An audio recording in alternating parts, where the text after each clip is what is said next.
তো আমি অনেকবার ট্রাই করার পর পারছিলাম এক সময়, বাট প্রথমবার হোঁচট খাইছিলাম। তো অনেকের এই অঙ্কটা ঝামেলা থাকতে পারে, তো আজকের ভিডিওতে আমরা এটা ক্লিয়ার করার চেষ্টা করব। তো প্রথমে আমরা সলিউশনটা লিখে আগানোর চেষ্টা করি, যে লিখবো যে যেহেতু বা দেওয়া আছে, ঠিক আছে, এটা থেকে আমরা শুরু করব, এটা থেকে শুরু করব করে এটা প্রমাণ করব, ঠিক আছে, যে cos inverse x plus cos inverse y equal to π/2 হলে x square plus y square equal to 1 প্রমাণ করো। তো আমাদেরকে প্রমাণ করতে হবে এইটা, কিন্তু এইটা দিয়ে আমরা শুরু করব যেন এটা পাওয়া যায়। যাই হোক, তাহলে আমরা লিখব যেহেতু বা দেওয়া আছে লিখতে পারি। আচ্ছা, সহজটাই লিখি, দেওয়া আছে যে cos inverse 1x plus cos inverse y equal to π/2।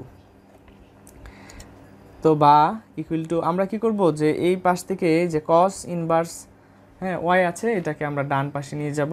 তাহলে লিখি যে cos inverse x equal to π/2 minus cos, এই পাশে যেহেতু প্লাস ছিল তো অপর পাশে যে কী হয়ে যাবে, মাইনাস হয়ে যাবে। তো মাইনাস হয়ে গেল। এখন যেটা করব আমরা সেটা হচ্ছে এখান থেকে যেহেতু এই কসটা এখানে ইনভার্স আছে, তো এই পাশে নিলে এটা কী হয়ে যাবে, মানে এটাকে আরেকটা লাইন বাড়ায় আমি একটু দেখাই, যে ইনভার্স কস মানে হচ্ছে এইরকম, x equal to π/2 minus cos inverse y. আচ্ছা, আমরা এত ডিটেল বলবো না, শর্টকাট করে বোঝার চেষ্টা করব অঙ্কটা। তারপরে হচ্ছে আমরা কি করি, যদি আর গুণ করে দিই, কসটা এই পাশে যায় আমরা গুণ মানে করে দিতে পারি। তাহলে এক্স ইকুয়াল টু কস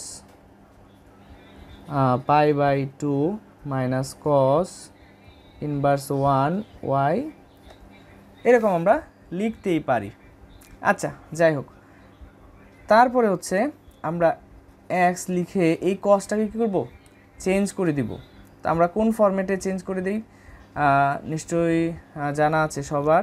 তো আমরা কিন্তু এই যে এইগুলা কিন্তু জানি যে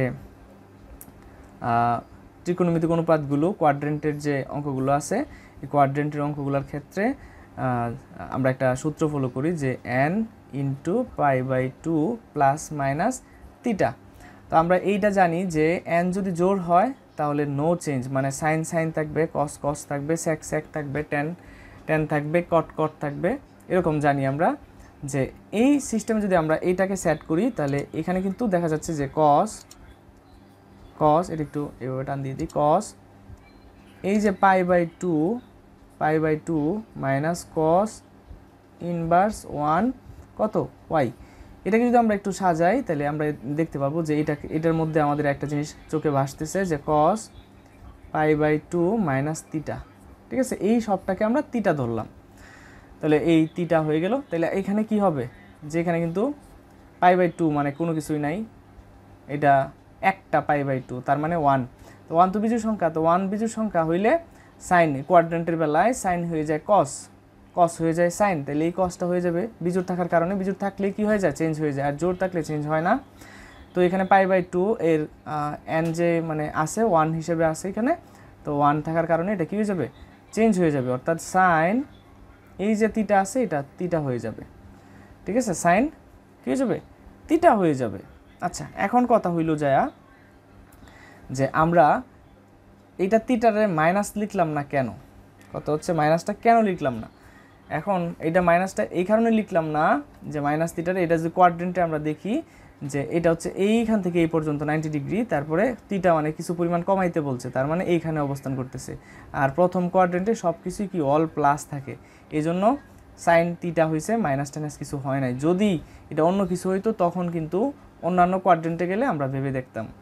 ওকে, তাহলে আমরা এখানে এই কালিটা, এটা হচ্ছে এই কালি, কস হয়ে যাবে কি সাইন, আর এই যে এটা আছে কস ইনভার্স ওয়াই, এখানে লিখে দিব কস ইনভার্স ওয়াই, লিখে দিলাম না। আচ্ছা, যেহেতু কস এখানে ওয়াই আছে তাইলে আমরা এখান থেকে চিন্তা করতে পারি, একটা ত্রিভুজ চিন্তা করি, যেহেতু কস লম্ব ভূমি বাই অতিভুজ, তাইলে এখানে ভূমিটা হবে কি কত ওয়াই, আর অতিভুজটা হবে কত 1। তাহলে আমরা ভূমি এবং হচ্ছে অতিভুজ জেনে ফেলছি, তাইলে আমরা কি জানতে পারবো, এটার যে লম্বটা আছে ওই লম্বটা আমরা জানতে পারবো। তাইলে আমরা কি করতে পারি বলো তো, যে আমরা কিন্তু জানি যে cos থিটা ইকুয়াল টু যে cos থিটা ইকুয়াল টু যে ভূমি বাই অতিভুজ, তাহলে ভূমি কত y আর অতিভুজ হচ্ছে 1, তাহলে আমরা কি পিথাগোরাসের সূত্র অনুসারে এটা বের করতে পারি যে এই লম্ব যদি আমরা লম্বটাকে মানে একটা কিছু বের করব, তাহলে আমরা এটাকে লম্ব লিখি যে লম্ব স্কয়ার ইকুয়াল টু, আমরা কি জানি যে লম্ব স্কয়ার ইকুয়াল টু অতিভুজ স্কয়ার মাইনাস হচ্ছে কি অতিভুজ স্কয়ার মাইনাস হচ্ছে ভূমি স্কয়ার। তারপরে আমরা এটা কি করতে পারি যে অতিভুজ হচ্ছে কত 1, আর ভূমি হচ্ছে কত y, তাহলে y স্কয়ার লিখতে পারি। আর এখানে লম্ব স্কয়ার তো আছেই, তো লম্ব স্কয়ার। তারপরে যেটা করতে পারি এটা হচ্ছে এখানে যেহেতু স্কয়ার আছে তাহলে উভয় পক্ষকে আমরা রুট ওভার দিলে স্কয়ারের রুটে কাটা যায়, শুধু লম্বটা হেন থাকবে যে লম্ব equal to root over 1 minus Y square. তার মানে এই লম্বটা আমরা পাইলাম root over 1 minus Y square.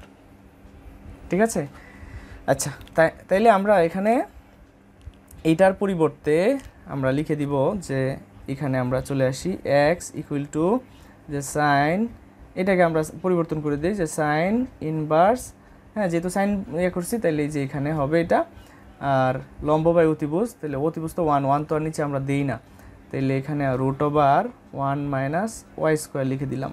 ওকে, তারপরে যেটা করতে পারি যে এক্স, এখানে আমরা যেটা করব সেটা হচ্ছে নিচে আরেকটু দেখাই যে সাইন আর হচ্ছে সাইন ইনভার্স, এটা হচ্ছে সাইন আর হচ্ছে 1 বাই সাইন, তাহলে উপরের সাইন নিচের সাইন কি যাবে কাটা যাবে, উপরের সাইন আর নিচের সাইন কাটা যাবে, তো কাটা গেল। ঠিক আছে, কাটা গেল যে এখানে যে উপরের সাইন নিচের সাইন, এখান থেকে এটা লিখতে পারি উপরের সাইন নিচের সাইন কাটা গেছে, তো এটাকে আমরা কেটে ফেলতে পারি, শুধু থাকবে হচ্ছে root over 1 minus Y square. তারপরে যেটা করতে পারি সেটা হচ্ছে উভয় পক্ষকে আমরা কি করতে পারি বর্গ দিয়ে দিতে পারি, এরকম বর্গ দিয়ে দিলাম। বর্গ দিয়ে দিলে হইলটা কি যে এক্স স্কোয়ার ইকুয়াল টু এই যে স্কোয়ারের বর্গে এটা কাটা যাবে, রুটে এবং বর্গে আর কি রুটে স্কোয়ারে কাটা যাবে, তাহলে থাকবে হচ্ছে 1 minus Y square. That means এখানে ওয়াই স্কোয়ারটা এই পাশে আনলে x square plus y square equal to 1 proof. আশা করি বোঝা গেছে, ধন্যবাদ।